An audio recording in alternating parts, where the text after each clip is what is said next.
आणि आता बातमी ठाणेकरांसाठी अतिशय महत्त्वाची। ठाण्यातील काही भागात उद्या म्हणजे बुधवारी पाणी पुरवठा बंद राहणार आहे।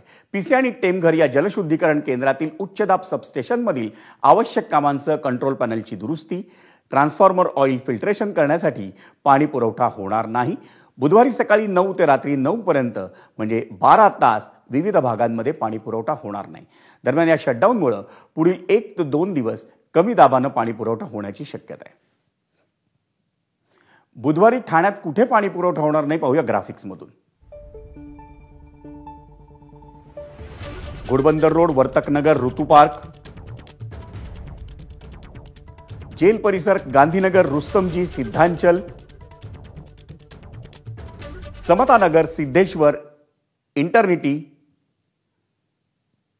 जॉन्सन आणि कळव्याच्या काही भागात पाणी पुरवठा बुधवारी होणार नाही।